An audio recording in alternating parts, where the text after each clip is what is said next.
What's up, y'all? What's up? What's up? So, this morning, as usual, I'm doing my routine, my ritual. And this morning, I was listening to Sarah Jakes Roberts. And during the course of me listening to her, she gets into her groove where she'll keep on, just saying something over and over and over again. And this particular statement that she kept saying over and over again, all of a sudden, I realized, Keita, that's your word. That's your word. She kept saying, you still got it. She kept saying, you still got it.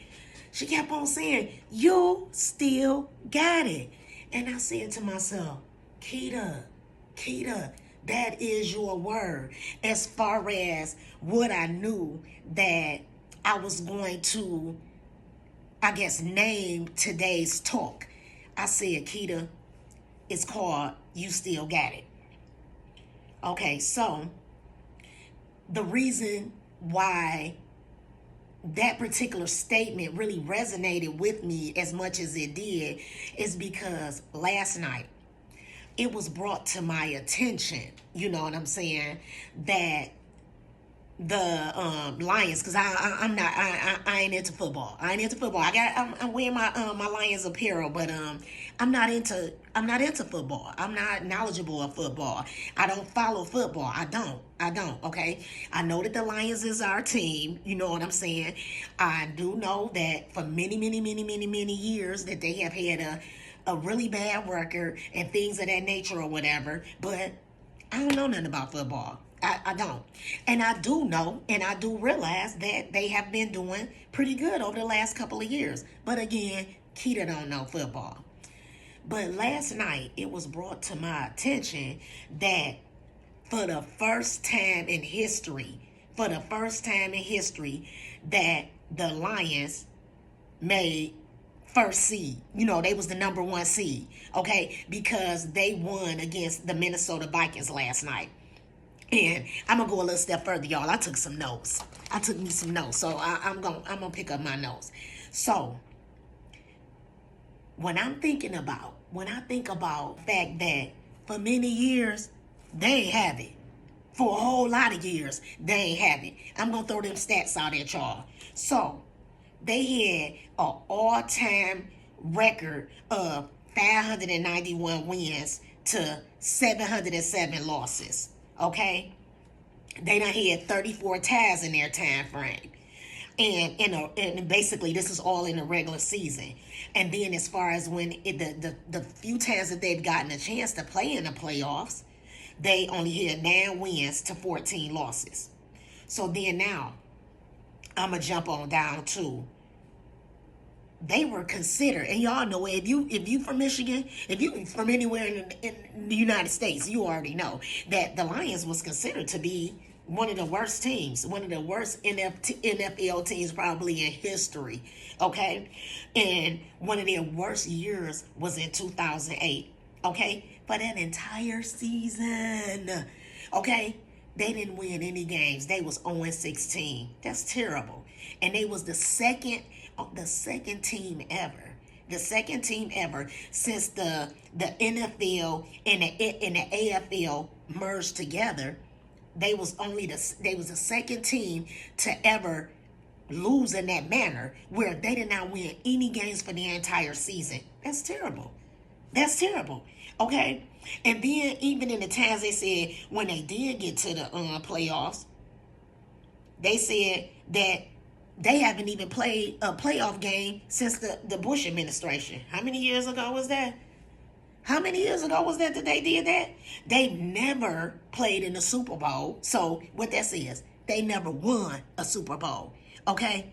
But I'm saying all this to say that when I was listening to Sarah Jakes Roberts this morning, that's when it hit my brain when she said, you still got it.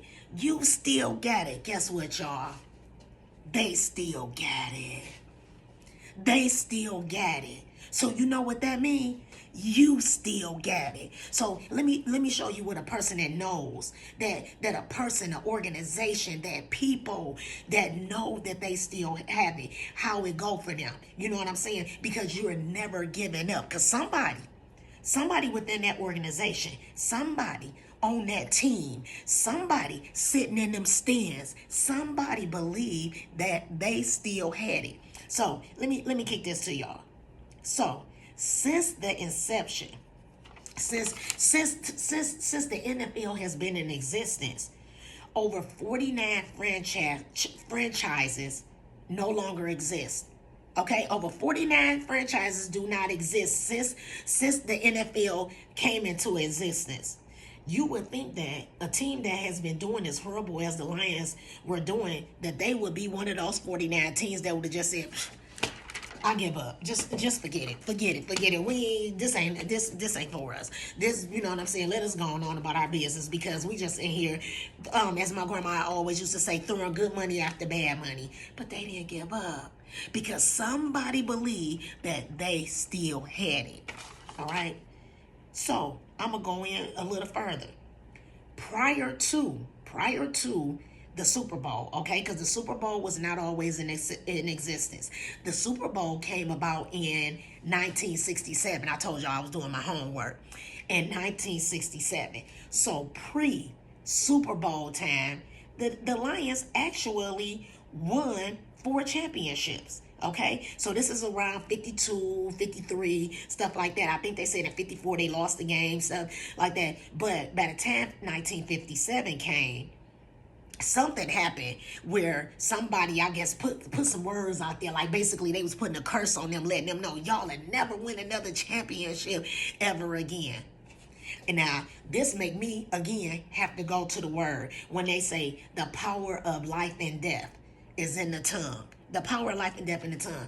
Seemed like to me somebody was believing that for a while. Somebody grabbed a hold to that for a while. Somebody embraced those words for a while, because over 50 something years have went back. It's been more than 58 years. Okay? No, 2 months. Yeah, it's been 58 years. And since somebody has uttered those words to them, and they have not won since. They have not won anything since then.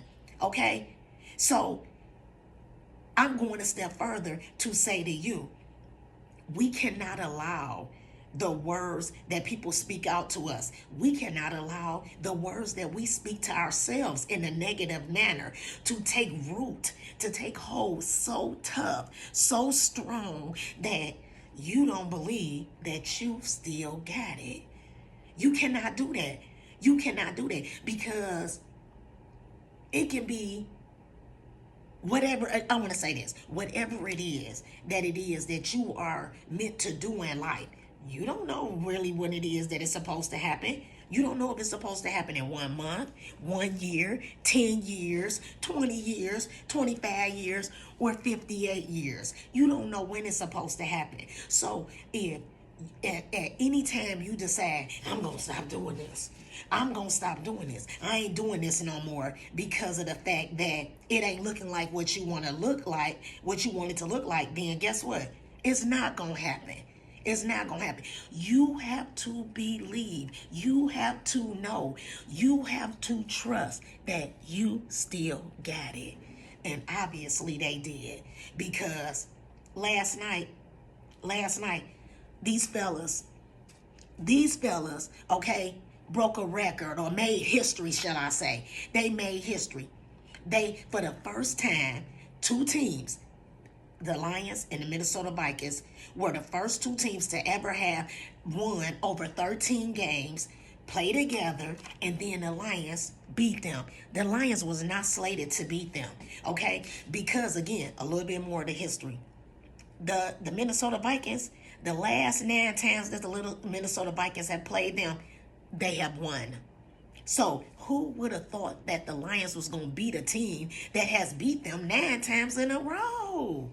Okay, but they still got it, y'all. They still got it. Okay, because that's one of those ones where you will say 9 out of 10 times. You see what I'm saying? Well, they was the one. They was the 1%ers this time. They was the 1%ers because they still had it. And now, what this does is this give them, so because this the little knowledge I got last night. Now, as a result of them being the number 1 seed, they have the what it says. What it says. Let me go back in my notes. They have the look, y'all. Yeah, look, y'all. I gotta read my look. So they have the best record in their division. Okay, they are the NFC champions. All right, they get a bye in the first round, which to my understanding, a bye in the first round mean they get a week off. They don't instantly have to get out there and jump and play like all of the other teams that's going to be in the playoffs have to just go on out there and play. Which, again, I was told last night, that's good for them. That's good for them because they get them time to rest. They get them time to get themselves together. Because, again, to my understanding, they have over 14 players, okay, that are on the injured list, some of which came onto the injured list last night. So they need time to rest their body so they can go on out there and do what they got to do so they can get to the Super Bowl, so they can win this Super Bowl, so they can show this world that they still got it. And guess what? That's the exact same thing that you got to do. That's the exact same thing that you got to do. You got to do whatever resting and recuperating you got to do. You got to do whatever sitting and meditating you got to do. You got to do whatever praying and studying that you got to do. You got to do whatever fasting, you know what I'm saying? And saying, okay, I'm going to restrain from this or that you got to do. You got to do what you got to do to make it to where you want to get to because you still got it.